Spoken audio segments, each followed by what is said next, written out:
The whole goal for any social platform is that social platform wants people to spend more time on that social platform. Oh, I know YouTube. I know what you're talking about.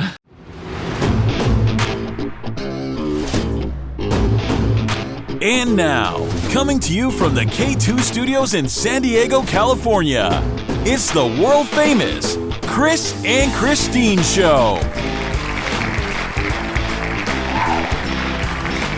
Hey, what's happening, everybody? How you doing today?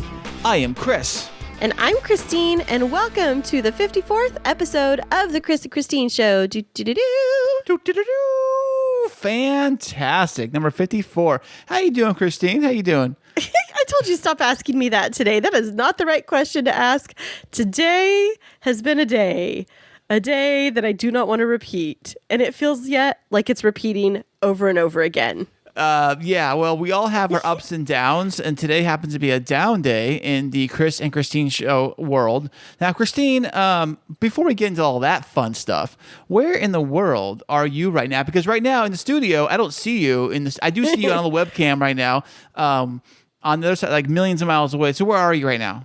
I am up in my hometown of Kingsburg, California, little tiny Swedish village in Central California, spending some time with my family, who I haven't been with for 7 months of COVID craziness. Actually, I hadn't seen them since, well, I saw my parents briefly, but I haven't been with my family since 2 weeks before Christmas. And so I'm going to be working remotely because I do work from home right now because my mom's having surgery this week. And because of wedding planning, I needed to come up here and do things like get the wedding dress fitted and all the things. Oh, okay. But as far as wedding planning goes, everything's actually down here. The wedding's going to be down here, but the wedding dress and all that stuff is up north. Yeah. Right. So like our musician is from my hometown. Getting my wedding dress fitted with my seamstress is up here. And today I spent the day with my mom. Much needed girl time together. Oh yeah, how's she doing? Well, we went shopping for her mother of the bride outfit, and we found it. What is mother of the bride? Well, she is my mother, and I am the bride, so she's mother of the bride. I guess I should have thought about that. You know, gosh, how stupid can I be? Now, she has to have a nice outfit for the wedding. It's like she gets walked down the aisle, as does your mom, and so it's a thing for like the mother of the groom and then the mother of the bride to have a nice outfit. So I'll now, in the next couple weeks, be planning a little outing with your mom so that we can get her all dolled up. I know. Yeah, are you gonna buy her a dress, or how's that work? Well, we have to go and find the perfect outfit that she feels absolutely spectacular in. It's a must. I get my fancy dress. They get to wear whatever they want. What about my fancy dress? What do I get to wear? Well, if you'd like to wear a kilt, I think we could arrange that. I think I have one in the closet for St. Patrick's Day. Oh, gosh. With my pub shirt that says, I drink guineas on the reg. You're in rare form today. You know what? This is it's so nice to hear you laugh and smile because today has been rough. So first of all, I am 350 miles away. And what was your plan going to be for today, Kris, before things happened? Things happened? Are you talking about the thing that happened? Well, we'll talk about the thing after you tell me what you had planned today to do. Are you talking about the podcasting we're doing right now or something else? Oh, I don't know. I'm out of town, when the cat's away, the mice will play. So what had you planned with the kiddos? I got so excited. I got off work early last night. I got super excited. Got up, did some podcast editing. I watched some Netflix, and I just had a good old time. It was great. Then I wake up this morning, and it was not so great. But one thing, Kristine was gone. What happened? Okay, so I wake up, I go downstairs, and I'm kind of groggy. So I walk downstairs, and I walk into the laundry room because I had some laundry I started doing last night. I go inside there, and then I notice, wait a second, why is all this water? And there's water everywhere. There's water all over the floor, all over the laundry room floor, I open the garage, and it's all into the garage. It's like water everywhere, and I'm like, I hear water running, like a trickling sound of water coming down into like a puddle of water somewhere behind the wall. No. And I'm like, oh no, not again. Not again. So I'm freaking out. And then okay, I have to pause you for a second because as you're freaking out, Kris forgot to turn off the security cameras at home, and we have the same app. We have the Blink system from Amazon. Shout out to that system. And I'm getting these alerts, and I see him opening the door and running outside to the water main because we have a camera that shoots right on there, and I see him like panicked in the video, and I was like, my phone hasn't rung yet. Something's going on. And I was picking up my phone to call you, and I get this call, and what did you say? Give me the exact voice. I think it was something along the lines like, I am so stressed out right now. We have a problem. No, you go, babe, something's wrong. It's really wrong. I don't know what to do. Something's wrong at the house. It's really bad. I don't know what to do. I'm panicking right now. And I was like, what happened? What's going on, Kris? You're like, there's water. It's everywhere. It's everywhere. Again. It's everywhere. Again, because we just had the water leak recently. And so we found. So did like the dryer, did it spring a leak or something? No, the dryers don't spring leaks because they're not. They're the washer. So the vacuum cleaner spring leaks. No, the vacuum cleaner's fine, and so is the air compressor, and so is the the refrigerator's all right too. But no, what happened was, but the microwave's not. The story. The microwave was leaking everywhere. It was crazy. No, what happened? I think that the water, the tank for the hot water heater, it somehow sprung a leak or a valve, or we don't really know where, but somewhere around the water heater and attached to the water heater, water was running down the water heater and running out to below. And the water heater and the HVAC system both sit on this little platform that is actually like an elevated empty box, right? Right. Underneath it is where the vents are for the air conditionings, like the vent, the air comes in from the house. Air return, yeah. Yeah, and then it goes into the air conditioning. So all that area there was just a pool of water underneath that thing. And they had water down the walls. It ran through the garage, out the other side of the garage, down both sides of the garage. So we started calling people. And not only that, it also seeped into the downstairs bathroom. The water that was in the laundry room seeped through the wall and underneath the wood flooring in the living room. So y'all know that we just finished, not even 3 weeks ago, a major upstairs renovation because of a leak. From a water main, not a water main, but what's it called, Kris? The supply. It was a supply line to the. The supply line failed to the sink, and so we had just repaired and beautiful drywall repair through the ceiling of the garage. Water was like pouring down, and just had that repaired. And so Kris wakes up the first time that I've been able to get out of town for 7 months to be with my family, and he is in absolute crisis mode. Panic mode city. And by the way, if you don't know, that this weekend, it happens to be the hottest weekend of the year. We broke records here in San Diego for being how hot it is, like 100 and plus, 115. Not only that, it's a 3-day weekend. Right. So anybody you call to help out is like, but we did get somebody to come out. We got Service Pro. They came out and they started cutting the walls. Service Masters, not Serve Pro. What? Service Masters. I get those mixed up. I don't know. Service Masters. Well, whoever they're called.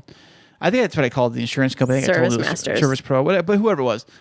They came out and they cut holes in the walls. They get to the frames. They get the water out. They start sucking all the water out. They got these machines downstairs. Same thing like they had last time, but they got a bunch of them, like 10 of them, because they're doing the garage. They're doing the laundry room. They're doing inside the downstairs area. They're doing the bathroom downstairs. There's one in every single room. And like they're all over the place, and they're running, and it's hot. And while they were doing that, they had to take the door off of the laundry room to the garage. And that happens. And off of the laundry room to the garage, which is the one thing that separates us from a super hot garage in a heat wave, right? Well, not only that, is that the air conditioning unit sits right next to that door. So it gets all its nice cool air or nice air from inside to go in and out through the system is from inside that room. And they took the door off. So now it's getting nothing but hot air. Right. So I was pissed about that, which brought I turned the air off while they're working today, and it got the inside of this house up to 95 degrees. Wow. Inside the house. downstairs, not including what's upstairs. I'm sure upstairs is like 10 degrees hotter. So probably 105 degrees upstairs inside the house. And then once they put like a makeshift like tent, like tarp door they made with a zipper. It looks like the scene from Outbreak when they had like the sealed doors and they had to like zip them up like to keep like the decontamination rooms. That's pretty much what it is. So they did that, and then they got the so we got to be able to seal that door off so I can run the air conditioning unit. Now the air conditioning unit has been trying to get back to normal weather, which right now it's at like, well, as I checked, got it down to like 86. But still inside 86 degrees, I mean. So is it hot where you are right now, Kris? That's a little bit. I'm upstairs and it's a little warm. Yes. Yeah. And the thing is, because of those fans and the dehumidifiers that they have in, you're supposed to keep all the windows closed because otherwise it pulls the humidity out of the air instead of pulling the humidity out of the walls and everything. And so it's trying to heat things up to dry it out, and then like literally they're like dryers. Imagine having like 50 million hair blow dryers blowing out hot air trying to dry everything, and then also dehumidifiers trying to pull out all of that moisture, all while you're in a house with an air conditioner that, mind you, we talked about 2 weeks ago, just got fixed and is kind of on the brink. It's on its like last leg, and this might be it. It may have to replace it. I don't know. We have to wait till the insurance adjuster comes and gives us whole report and figures everything out. Hopefully it's covered by insurance. It should be. The last leak was covered by insurance, so this one should be too. So I know, but it's so nerve-wracking because the upstairs renovation ended up running right around a $12,000 repair, and then why don't you tell me? My goodness.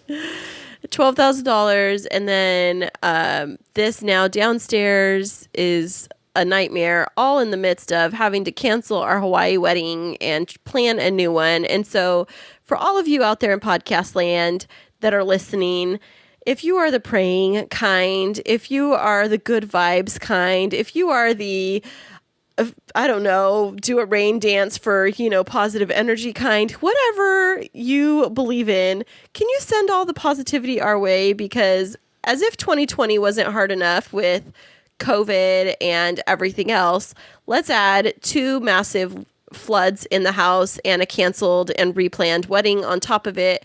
And I am just grateful, Kris, that we have made it through this. I might be a little edgy today, but we're still here. Yeah, I think we're all a little edgy today. I mean, today has been like one of the worst days ever, I would have to put it as. And the only good thing is that I was looking forward to all day was doing this podcast with you tonight. And thank you so much, babe, for joining the podcast and allowing us to do our podcast tonight, because that's like a crappy day.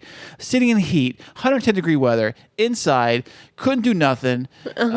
This is it, This is your silver lining.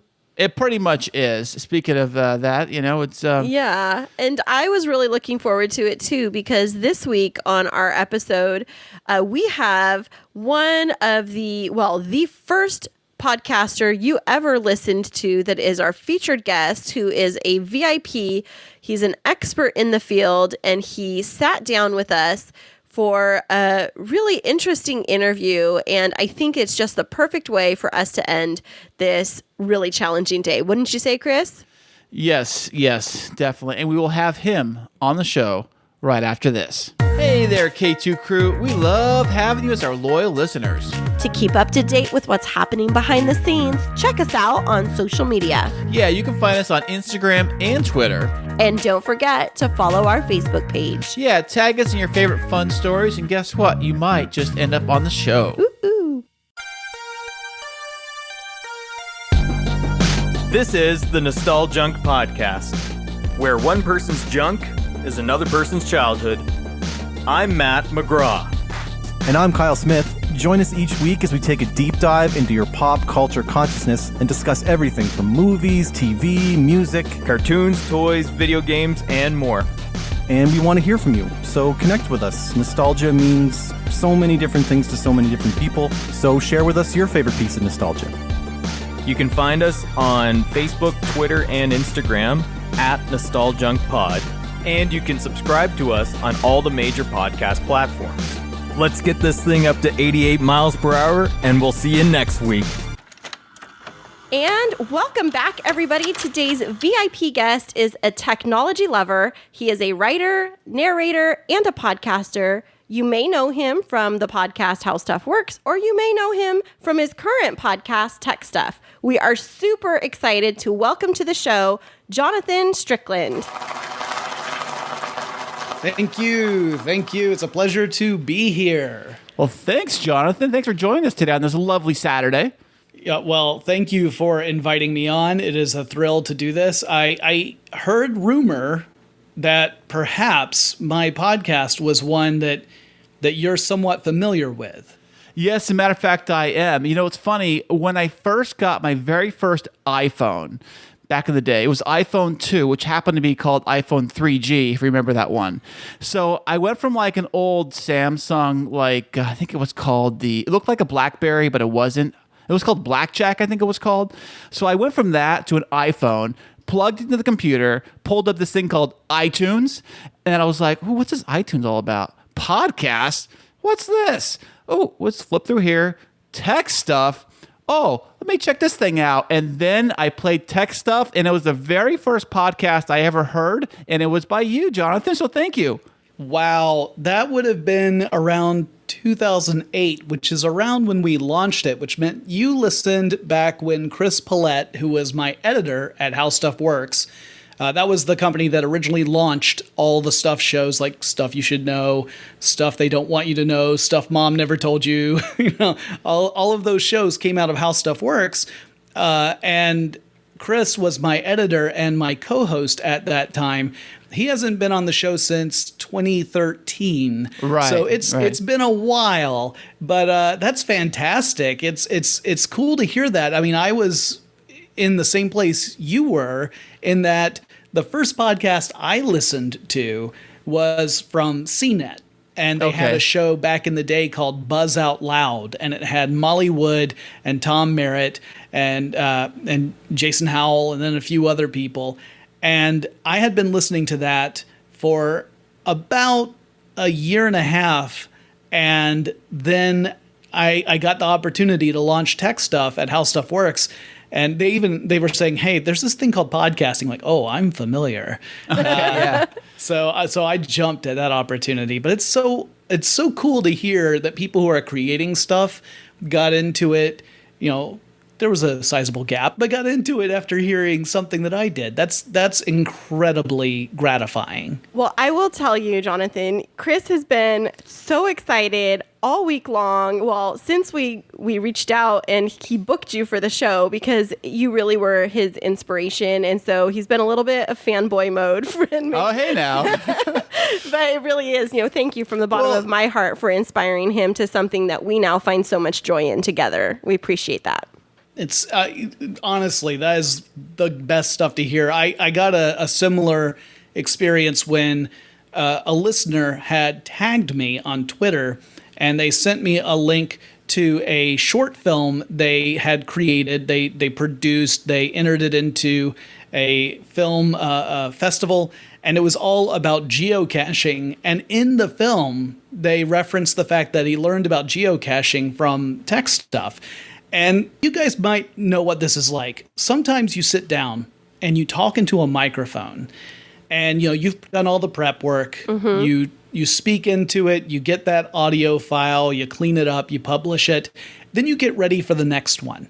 And so you're already thinking about the next show. Maybe you're in prep for it. Maybe you even have multiple ones lined up to record one after the other. So you don't get a chance to really think about what you just did. Right. And sometimes you forget that people listen to it. And then you see these things pop up, or you hear these stories, and you just think, wow, what I'm doing really, I mean, I've always felt that it mattered, but this is showing me that it matters to other people. And that's really just incredible. Well, it totally does. And, Kris got us into podcasting. Next week is our 1 year mark for our podcast anniversary. And when we sat down and he invited me to co-host it with him, we were just dating at the time. He ended up proposing to me right before one of our episodes. So it's become a real centerpiece of our relationship. And we kind of view it as almost like quasi-therapy. We talk through things on the show. Yeah, we didn't think that anything would happen of it. Like, when I got started, I'm like, okay, let's just do this for fun. Let's just play with this like a new toy. Let's just play with it. And then people responded, and they seemed to like it. So I don't know. Who knows? But it's going along with what you're saying, that you don't know what the reach is or the impact is. And whenever you're talking about something, that it could inspire somebody to do something unique and different with their life. So thank you. Oh, well, thank you. I mean, that's one of the goals I always have in my show, is that I tell people, yeah, it's a show about technology, but really, when you peel back the layers and you look at the underlying philosophy beneath all the tech talk, it's really a show that emphasizes compassion and critical thinking. Those are like the two things I really want listeners to walk away taking as important. That the tech stories are really interesting, but by applying compassion and critical thinking, then you can really dissect what's important in these stories, and you can see how things went wrong in the stories that where things go wrong, and you can see how things went right in the stories where things went right. And you can also kind of navigate somewhat tricky waters. I mean, technology and marketing are so closely tied together that often it can be difficult to separate a real message from, catering to wishful thinking. So having that sort of feedback of someone saying, hey, yeah, this matters a lot. I mean, it at least tells me that I'm doing the right thing. You definitely are. And we are excited to learn more about you on this show. And it sounds like you've been in the podcasting space for a good number of years, but let's talk about what happened in your life to lead you up to that. What's a little bit of your backstory? Oh boy, settle in. Just to set up the ridiculousness of my career path. In college, I majored in English literature with a particular focus on medieval and Renaissance lit, and an extra focus on Shakespeare. So if you want me to bust out any Shakespeare, just go ahead, tell me. please. Really? Yes. Yeah. Oh, yeah. My liege madam, to expostulate what majesty should be, what duty is, why day is day, night, night, and time is time, were to nothing but to waste night, day, and time. Therefore, since brevity is the soul of wit, and tediousness the limbs and outward flourishes, I will be brief. Your noble son is mad. Mad calling it, for to define true madness, what is it to be nothing else but mad? But let that go. Whoa, that was a mouthful. Very nice. Very nice. Oh, that's awesome. And what was that from? That would be a little show called Hamlet. I've heard of that. Yeah. Yeah, that was Polonius, who thinks he knows why Hamlet's acting crazy, and he is almost 100% wrong. So so that was what I studied in college, and I still occasionally will do some acting stuff, very rarely. I would even perform at the Georgia Renaissance Festival because it was a way to entertain people directly as a street performing character. And I did that for many years, and I find great joy in that. But then when it came to a career, I worked for several years in a human resources consulting firm. You guys familiar with the film Office Space? Yeah. Yes, I love it. You know the Bobs in Office Space? Yeah. The guys came in and fired everybody. I worked for the Bobs, so the Bobs were my bosses. And I was not a consultant. I worked in essentially proofing, editing, designing RFPs, all that kind of stuff. Really boring stuff, but I liked the people I worked with. And then after 7 years, I didn't get fired. They eliminated my position. So it's not that's a soft way to say it, really. Yeah. I wasn't fired. I just didn't have a job anymore. So I thought, you know what I'm going to do? I stuck with that job because it paid pretty well. It was stable, at least for 7 years. And I was pretty good at it. But I didn't like the job. So I thought, I'm going to go and land something I really like. And so for 3 months, I hit the ground so hard. I was interviewing with Turner because I'm in Atlanta. Turner Broadcasting is in Atlanta. Okay. So Cartoon Network, all those kind of things. I was interviewing with them. I put in a interest with how stuff works at the time.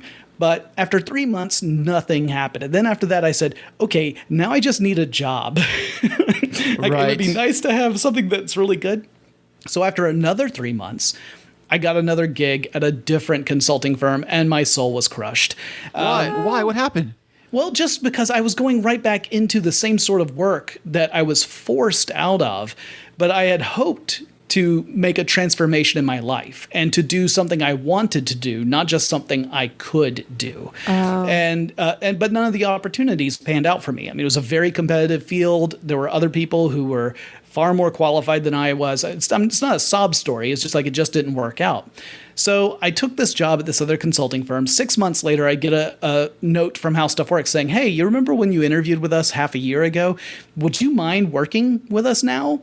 So I put in my notice at the consulting firm. I started on February 15th, 2007 at howstuffworks.com. I was one of 2 staff writers.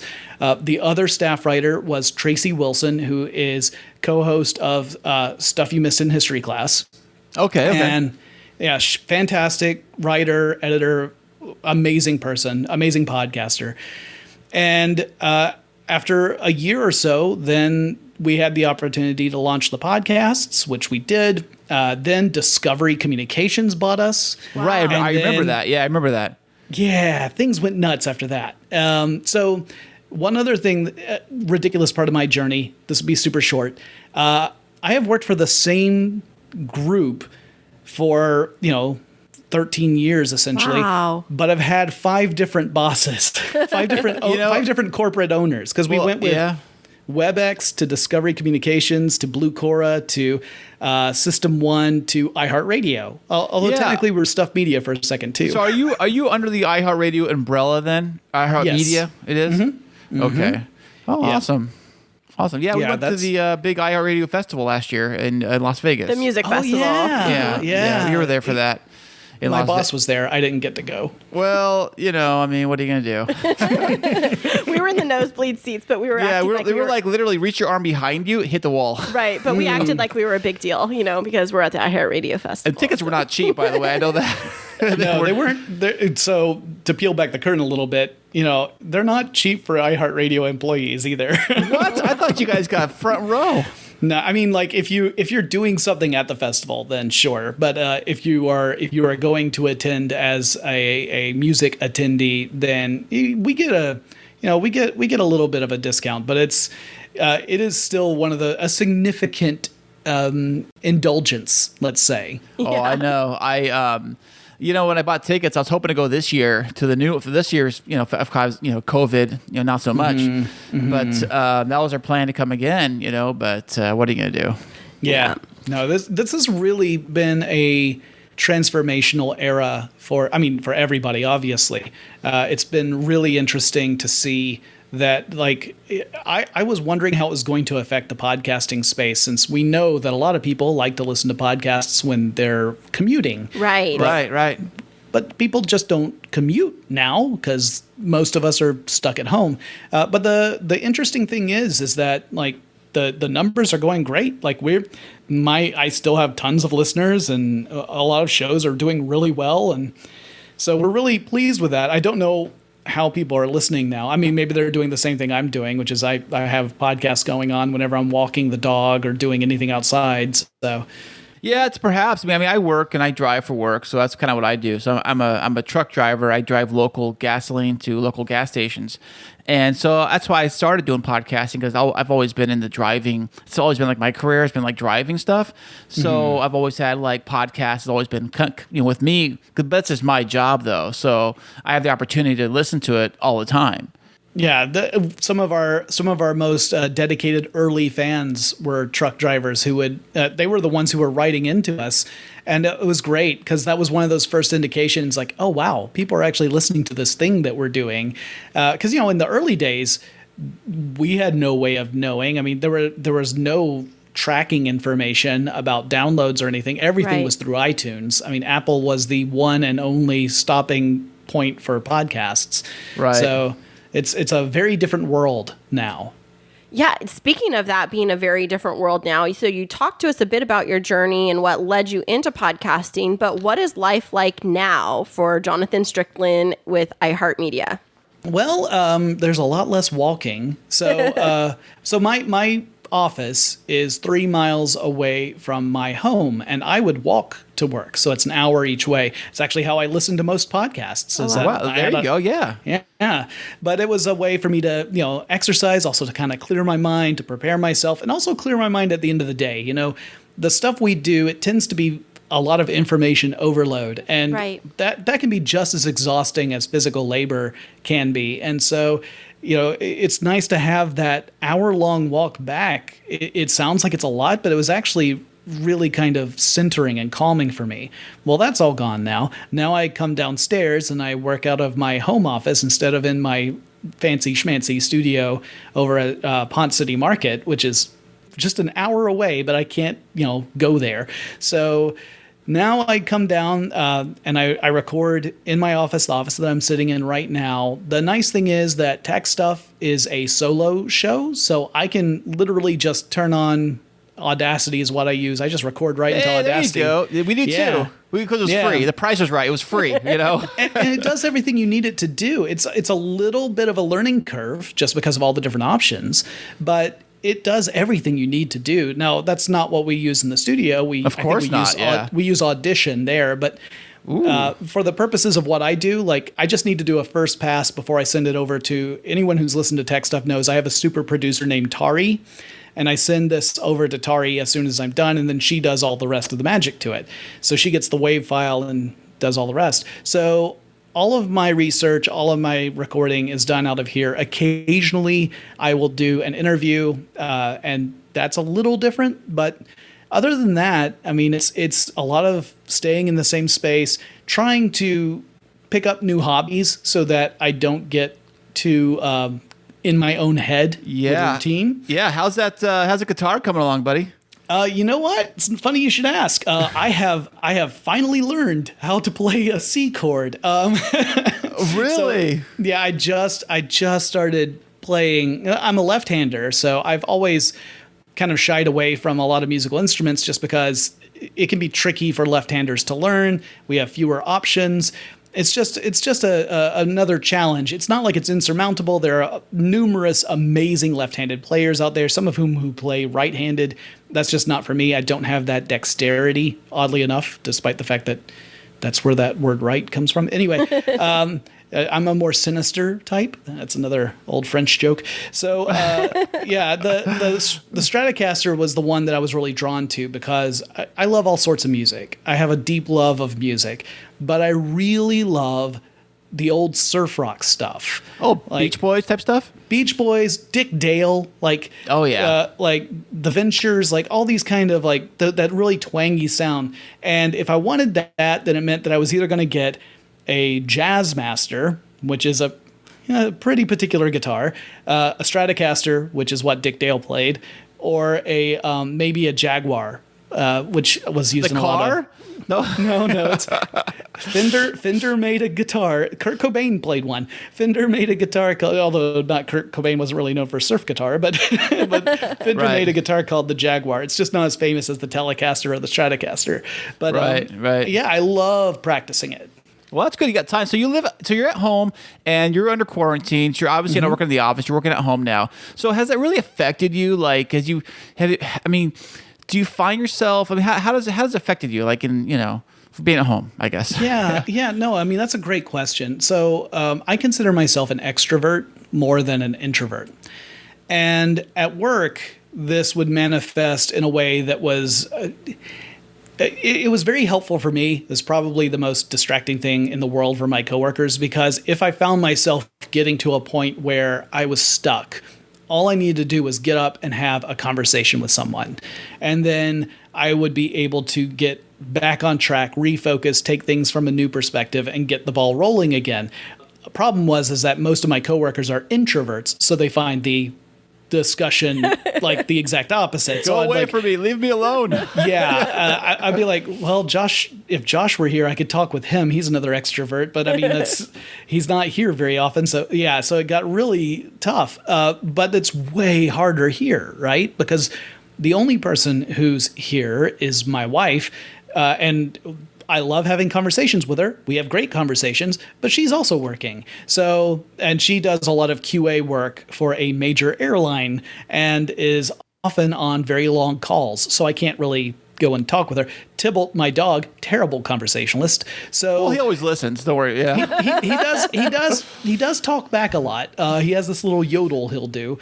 But that's the hardest part for me, is that being an extrovert in this era, in order to maintain my focus and my motivation and my energy, it is a daily challenge. So it's something that at least I'm aware of that, so I can build that into my approach. But it is something that has been particularly tough on me. Everything else, like all the technical aspects, all of that's easy. Like it's easy to do a podcast with a decent microphone. I have a USB microphone. I'm not using anything super fancy. Mm-hmm. You can do all that. That's the easy part. The hard part for me is just not being around those super smart people who know at least as much as I do about their various fields, and often they know more than I do about my field, and it's just having that is invaluable. Definitely. So in that switch of the environment for you, since you've been working at home, how do you find your inspiration and creativity for content creation for your show? Well, one thing that has consistently been an enormous help are my listeners, who will send me messages and say things like, hey, have you ever thought about doing an episode on such and such? And even in the cases where I have done, I've got more than 1,200 episodes now. Wow. With more than 1,200, chances are, if it's like, hey, have you thought about doing an episode about, General Electric? I'm like, yeah, I did like 6 of them. But, yeah. But it makes me think about things like, well, can I take that another way? Can I maybe update an episode? Because typically we're talking about shows that haven't, aired for a couple of years, and I can at least do an update to an old one. And that is really helpful. It also tells me what people want to hear, right? Like, otherwise I'm just finding stuff that I find interesting, and that's got its own value. Mm-hmm. But to hear from my listeners like, hey, could you really do an episode about TikTok? It's in the news. I just want to know more about it. Is that coming up? Is that coming up next? It just published, but I've got some other ones that are very timely in the news. I've got one about Quibi. That one's the one that's we're recording this on a Saturday. The Quibi episode comes out on the following Monday. So like in 2 days from when we're recording this, Quibi will be out. So that was a fun one, because I got to talk a lot about Jeffrey Katzenberg and Meg Whitman, both of whom have notorious personalities. So that was a lot of fun. That's awesome. Now, going back to TikTok for just a second, to digress. Kristine was so hooked on TikTok for a hot minute, though. I just have to get your perspective on this, and maybe you can answer this, maybe you can't. But how is it that people get so many followers on TikTok? Like, I tried. I dropped a track, I did my little dance. I got like 15 views. Like, what's the secret? I think the secret ends up being that you've got algorithms that are looking specifically for types of content they're looking for trends. So the algorithm is already looking for things that are trending. And the problem with that is breaking through and becoming something that trends. You're not getting any help from that algorithm, right? So people who are just scrolling through TikTok, they're not seeing stuff that's being uploaded by someone who's uploading something for the first time, even if that something's really good. Right. Because the algorithm is just looking for what are things that people have already watched, that what are they going to watch again? Because the whole goal, the way you get into the heads of these things, the whole goal for any social platform is that social platform wants people to spend more time on that social platform. Oh, I know YouTube. I know you're talking about. No, but yeah. I get lost on TikTok. I actually deleted it from my phone because I was spending. You did? I did, because I was spending way too much time on it. Is that because Trump told you to? No, but it was because I would get in bed and be like, oh, I'm just going to watch a couple of TikTok videos. And then an hour and a half later, I'm like, what just happened to me? Yeah, that's how they get you.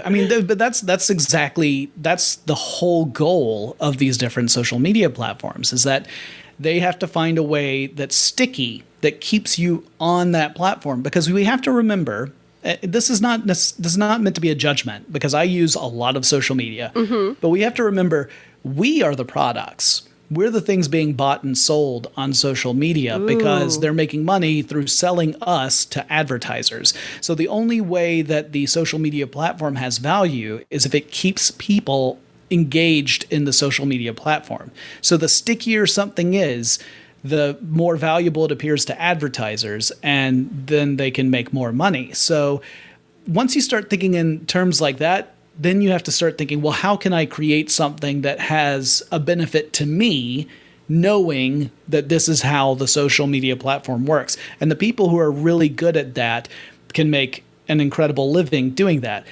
Even knowing that that's how it works, I still can't do that. That's not my that's not my skill set. I mean, I have fun. I have fun on social media, but I am not, like, despite what brands will say to me when they send me DMs, I don't think I'm an influencer. So, Oh, maybe you should try it. You never know. Yeah. I mean, you could, maybe for the Gap or something. Who knows? Excuse me while I drink my Coca-Cola here in Atlanta. Well, I will say, just last words on TikTok. I was super excited for the one video that I posted that got 1,000 views on it, but it only got like 20 likes. So there, you got to look at that ratio. But did you say, Kristine? Did you say like 20, like 1,000 likes is like nothing? It's like a drop in the bucket. Hey, why are you knocking my accomplishment, Kris? Okay, well, good job. Good job. Thank you. I mean, like if it makes you feel better, the video that got the most views that I was in, the one that went truly viral, is a video about the transatlantic accent, the old-timey accent of radio and movies. And that one went viral, and I think it has something like 4.5 or 5 million views or something like that on YouTube. I didn't write that one. I was just the on-air quote-unquote talent for that one. I wrote plenty of other videos. None of them went that viral. And so I have received numerous requests to do like radio spots. Whenever Katharine Hepburn's birthday rolls around, they're like, let's do a special on this. And the whole time I'm thinking, I'm not even the guy who wrote this. I just said it on camera. Okay, let's do it. So, Jonathan, being that you are all adverse with tech stuff and technology, what do you think is coming out in the future we should be looking forward to?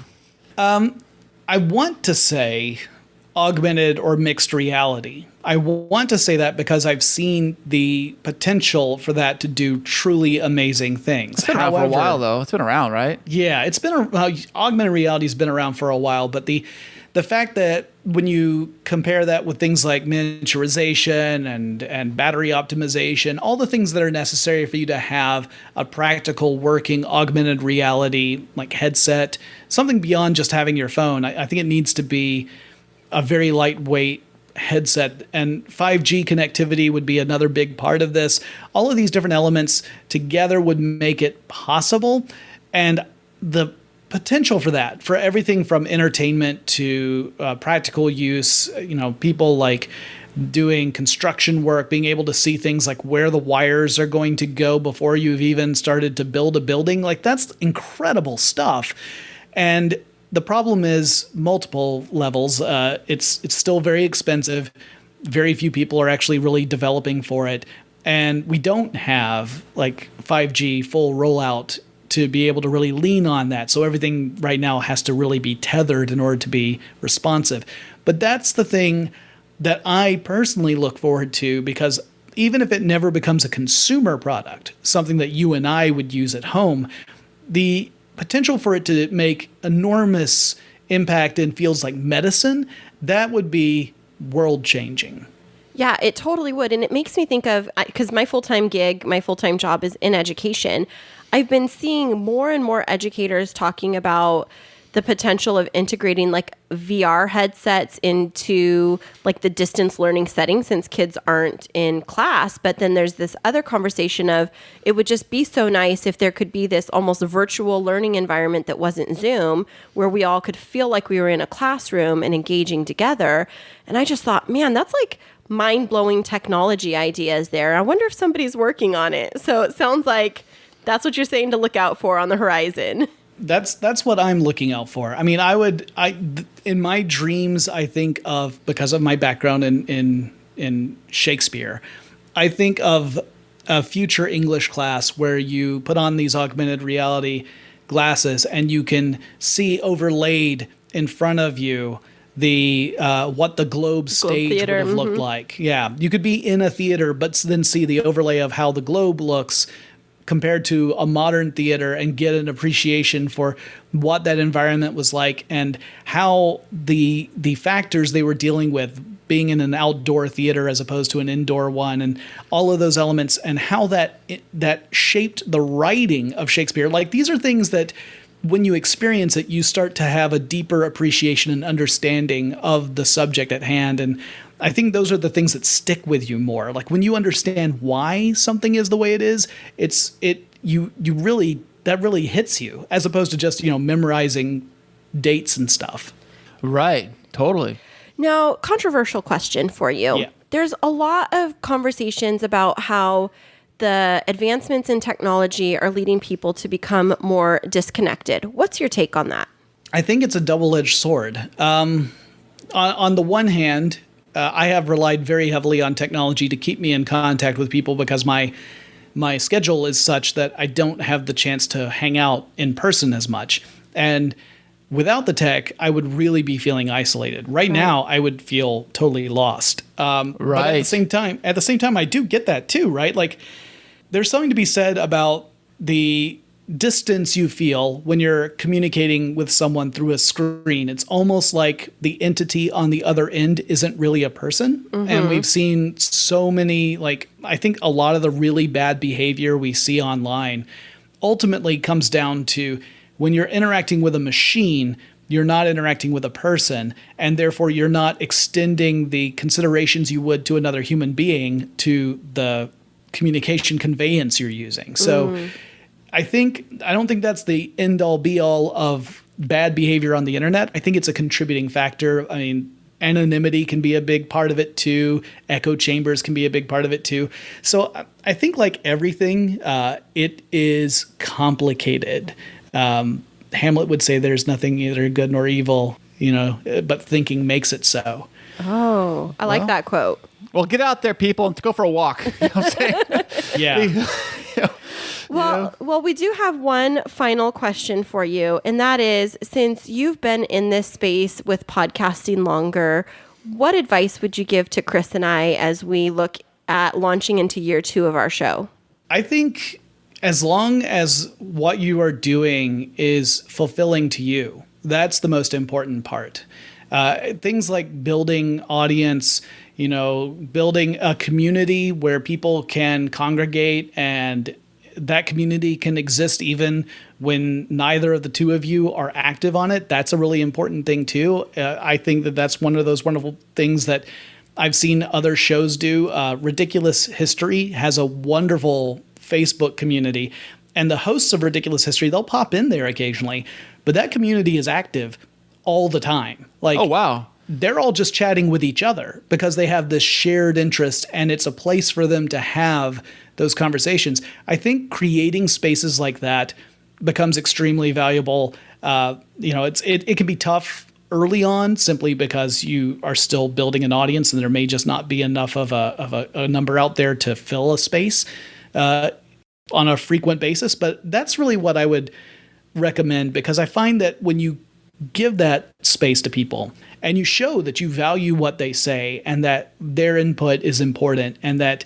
you are thankful for their participation. Oh, always, yeah. Yeah, then they have that sense of, this isn't just their thing. This is also my thing. They take a sense, it's not really ownership, but they feel like they belong to it. That is the most powerful feeling. And it's something that when you nurture it, you get these incredible experiences. You get these incredible listener feedback emails. You get presents that you didn't ask for. I've got I've got a custom built ukulele on the wall behind me. It is a ukulele made out of hardware parts, like literal cabinet parts. What? And it plays, and it has a piezoelectric pickup, so you can actually plug it into an amp. No A listener way. made it for me because I once mentioned, hey, I'm starting to learn how to play ukulele. So he made a ukulele for me. What? That's amazing. That is fantastic. That's Yeah, amazing. and that's the sort of things that can happen when you really do create this space and you tell people, like, we're in this together. I mean, podcasting is an incredibly intimate medium because people are listening to you usually with headphones. You're right there in their ears. It's like they're part of the conversation with you. So welcoming them into that conversation in multiple ways, that I think always pays off big time for everybody. It gives everyone more purpose. It makes you feel good. And, you know, it's a wonderful outcome. It's something that I highly recommend everyone try. It can be tricky to find the right space for it. Some people, that is Facebook. Sometimes that's not. But finding that kind of spot for you, and this goes for all podcasters, finding that spot where you can nurture a community and allow it to flourish, I think that is invaluable. And also stick with it too. It's kind of a long game, you know. It's not something happens overnight. Oh yeah, no. I mean, like, if you're really lucky, then you get something that's beyond your control, right? Like iTunes, for whatever reason, will put you in a highlighted thing on their page, and suddenly your numbers will spike. But you can't count on that. That's something that happens and is phenomenal when it does. How does that happen? In my case, it happened because the guy who was in charge of deciding what went on the page listened to Techstuff, and it happened to be an episode he really liked, so he put it up. And that was years and years and years ago. But yeah, there was less podcasts back then too, I bet. Oh yeah. No, discovery is also, just with every online platform, discovery is increasingly difficult. YouTube is the poster child for that. You know, everyone's heard that, you know, something like 500 hours of content are uploaded every minute on YouTube. So wow. how do you stand out when that much stuff is being thrown at the platform? Right. It's a difficult thing. And the best advice I give people is do something you believe in. Keep on doing it as long as it feels fulfilling to you. Don't count on it being like an enormous success, but be enthusiastic about it. Invite people to listen. You know, all the things you guys are doing are the right things. And to me, that's how you define success, is that if you're feeling like what I'm doing matters, people who are listening feel it matters too, that's the measure of success. Everything else are numbers. It's nice to have big ones, but it's not really that important. Well, thank you so much for sharing that and for giving those sage words of wisdom. Now, we would like to ask you, not a question, but for a final Shakespeare quote of your choice. Let's see. What would be a good one? But for mine own part, my lord, I could be well contented to be there with respect for the love I bear your house. He could be contented. Why is he not then, with respect for the love he bears our house? He shows in this. He loves his barn better than he loves our house. Oh, let me see some more. That's a Hotspur from King Henry IV. Part there one. you go. Wow. I was listening. I was like listening to try and hear, were you going to say names? Could I try to piece them together? Yeah. That whole speech is amazing. Hotspur is reading. Let me indulge just a second. Sure. He's leading, or he's trying to get together a rebellion against King Henry. And he has written to various nobles throughout England, and he has just received essentially a rejection letter. And so the only person on stage is Hotspur, who is this hot-headed, angry young man who's trying to lead this rebellion.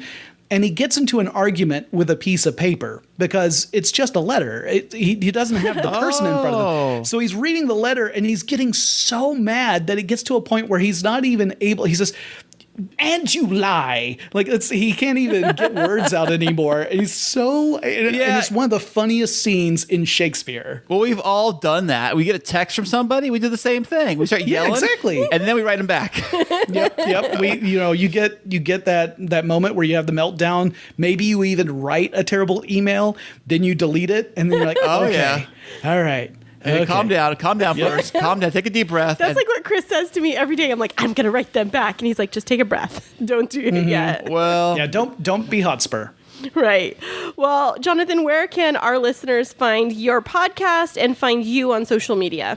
Well, the podcast is Tech Stuff. You can find that on the iHeartRadio app, on iTunes, on Spotify, pretty much anywhere you get your podcasts. You can find it there. On social media, the handle for the show on Twitter is TechStuffHSW, because even though we're not with How Stuff Works anymore, it's hard to change names once you get them. Right. And then my Twitter handle is John Strickland. That's JONSTRICKLAND, and you'll get to probably see me tweet an awful lot about guitars. That's awesome.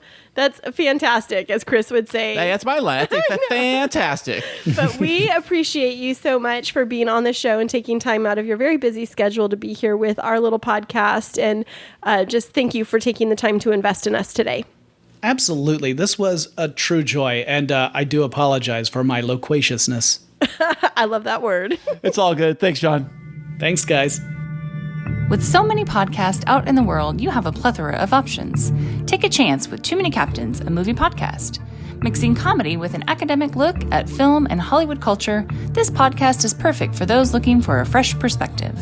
From deep dives into classic films to debates on digital streaming versus physical media and film discussions based on randomly chosen topics in our What Are We Talking About segments, there's something to satisfy all your movie podcast cravings. So if you're feeling lucky or feel the need for speed, grab your shaken martini or some fava beans and a nice Chianti and subscribe to us on Spotify, Apple Podcast, or Google Play. For more content, visit amoviepodcast.com. Find us on Instagram at Too Many Captains Productions and on Twitter at It's a Film Podcast. Too Many Captains, the jolliest bunch of podcasters this side of the nut house. Well, that was a pretty cool interview to have Jonathon Strickland on the show. Wow. Yeah, I really liked his background and liked learning about like how he got started with podcasting. I thought his interest in guitars was super interesting too. Oh, yeah. I mean, it's always fun to have a guitar. I love guitars. I got one. I have had a couple, but, if you heard before, I tried playing with it. I know. I was surprised that you didn't pull it out during the interview and try to serenade one of your superheroes of podcasting. Yeah, I would, but normally I would do that, but I didn't have everything set up right for that. You know what I'm saying? I got to set up all the different stuff, microphones and et cetera, et cetera. I know, because you're kind of a big deal. Yeah, I know. Kind of, sort of. So, Kristine, this podcast is being brought to you by two different forms of technology. Speaking of technology, speaking of Jonathon, we are using Clean Feed for the audio, and we're using Zoom for the video. This is not a sponsored ad, but it is us showing our appreciation for being able to remotely podcast. And we do use cleanfeed.net for all of our recording needs. And so if you are a podcaster or somebody that's looking to do remote interviews, we definitely recommend cleanfeed.net, including the pro version. Right, Kris? Oh, right. The pro version's got more toys you can play with, but the free version is great too, because you can do the basic audio connection, and it does sound absolutely crystal clear when everybody has the right appropriate equipment. Yeah, and that was very exciting to be able to have Jonathon on the show and to be able to use Clean Feed with him. And it's very exciting to be able to also use it here between you and me, even though we're 350 miles away. So love it. But you feel like you're right here. I'm looking right at you. You look like you're right here, right now. I'm looking right at you. This is great. I love this. Aw, that's so cute. Well, I have good news. Do you want to hear the good news? On a day like today, of course I want to hear good news. All right. So I tried on my wedding dress today, which is the first time I tried it on since it came from the store, since it got shipped. And despite all the COVID, all the stuff, all the, people talk about the COVID weight gain and everything, I tried on my dress and it fit me perfectly. Now, was it, that's fantastic, by the way, but was it like, do you think it was snug or too loose or anything like that? What are you even asking me right now? No, I'm telling you, it fit me the same exact way as it did when I got it from the store. Fantastic. I'm just making sure. I know. I'm making sure that maybe you should celebrate. Don't be asking me about my weight on I'm not saying that. I'm just asking because you were worried about it not fitting one way. Well, I was, because I've been with COVID. I've been working from home. I haven't been walking as much. Kris and I have a beautiful home, and despite some of the things that we talk about, it's a great house. And the one thing about it, though, is that our neighborhood doesn't have very many walking trails, and so I haven't been able to like get out and walk around as much and like exercise as much, especially with it being so hot. And so I was a bit nervous, but I have been careful with like during the day what I, consume and things like that. But anyways, the point is I was very excited to put everything together, and my mom helped me get it on and helped me get my dress on and all of my undergarments situated, and took a couple pictures for me to be able to have. And I was so excited because it's like 76 days, 75 day countdown until our wedding day. And it's like we're finally in preparation mode. With a Hawaii wedding, it didn't always feel as real. But now that we're like fully planning a wedding, it feels very real. Why does it feel more real now than it did when, being that I was in Hawaii? What's different now about it? Like you said that. Well, I think that in Hawaii, everybody else was handling everything, and we had to change our plans so much. It just always kind of felt up in the air, like it wasn't going to be real till we got there. And now it's like we're going through the process of like getting all the vendors and like talking about little wedding favors and meeting with the pastor, which we did earlier this week, and those types of things. Right. So you're actually here in town. Everything's here. You can physically see and touch everything. Go to the place and actually see it, you're saying. But once in Hawaii, you said it's somebody else is dealing with it. You're just going there, popping in, popping out. And it's like a mill over there in Hawaii. It was like a wedding factory, like going in, going out. And we had to let go of the idea of having a reception over there. And, so here we're able to have so much more of what we wanted. And I think that today was a really nice day for me to be able to spend some one-on-one time with my mom. And, that's kind of the hard thing when you're a girl and you're wedding planning, especially when you have sisters. It's like you want to have your sisters around and you want to be like planning together and you want to like do the things with your mom for wedding planning fun. And COVID has taken so much of that away because we had to be so isolated and everything was closed. And so it finally felt like maybe we were getting back to a little bit of normalcy. My mom and I actually got to go walk through the mall today with our masks and everything. But, being able to be there and pick out an outfit for her was so fun. But the dressing rooms were all closed, so we had to sneak into a corner, and she had to like put the dress on over her clothes. Wait. So they don't let you put on dresses in the stores, or how's it work? You can't try on any clothes; they're all blocked off. And so we were like, "Well, how do you know if something fits?" And the lady says, "Well, you can buy it and take it home, and if it doesn't fit, return it." And so I just found a corner for my mom that was kind of shielded, and she was wearing just like a t-shirt and some jean shorts, and so she was able to put the dress on over, and it fit perfectly, and her little jacket went with it. And then we went, had to find the perfect shoes for her, and then had to find the perfect jewelry. And I didn't get to do that first time around with my mom. I think I was a bit of a bridezilla. What? You? Get out of here. What do you mean? I know. I was young, and that's no excuse.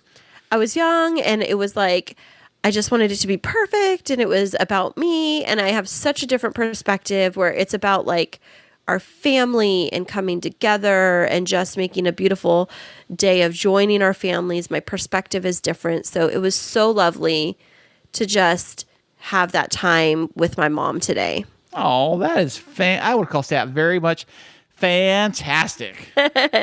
And so she says hello. Oh, does she now? Well, I tell her I say hello too. She was sitting in the car for 17 of the 27 calls that I got from Kris today. Oh, was she? So she heard everything. I feel bad now. Every time I would pick up the phone, I would say, "You're on speakerphone. My mom's in the car." And I would say, "What the bleep, bleep, bleep?" No, you would go, "Okay, great. So here's this problem now. And here's this other problem now, and I don't know what to do, and I'm stressed out. And it's hot. It's hot here, and it's hot in the house, and yeah. So I want to say, babe, that I really, really miss you. I'm looking at you through the webcam. It's not the same. Aw. Well, distance makes the heart grow fonder, and I definitely miss you too. And having problems at the house that you can't take care of also makes you grow fonder. So you're missing your executive assistant versus your partner. Well, partner, assistant, executive, CEO, president, manager. You have so many titles. You booger, you're right. I do. But I think it's really important for you to walk through this too, because it does allow you to actually feel the level of stress that I had to endure with the first round of repairs. Yes. Yeah. Well, now we do have, good news though. I got some good news too. Okay. Not much, but the good news is they temporarily gave us water to the house. Yes, cold water. I took a shower and it was cold, but it did turn hot for a minute. I think because all the water in the lines that are out, because it's so hot today.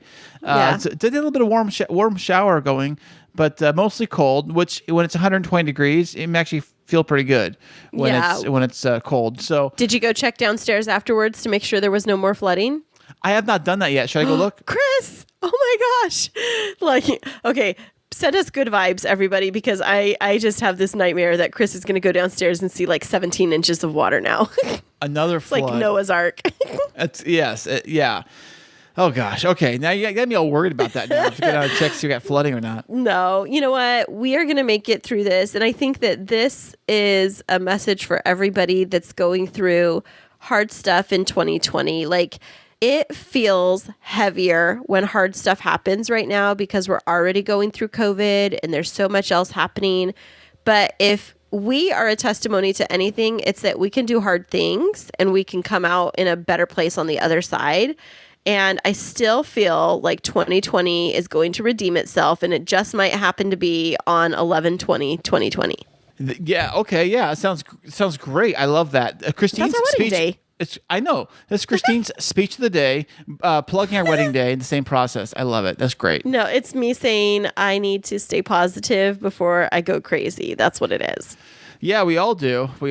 So, well, anyways. Thanks everybody for being here with us on this episode 54 and for listening to a fantastic interview with Jonathon Strickland with Techstuff. And make sure to check out his podcast and his social media. And thank you again for being such loyal listeners. We appreciate all of you and your encouragement and support. Right, Kris? Absolutely right. # what she just said. And I got to say, we will see you guys next week. Remember this week that life is too short to wake up in the morning with regret. So love the people who treat you right. Forget about the ones who don't. And believe that everything happens for a reason. If you get a chance, take it. If it changes your life, let it. Nobody said that it would be easy. They just promised it would be worth it. Thanks so much for joining us. I'm Kris. And I'm Kristine. And until next week, keep moving forward.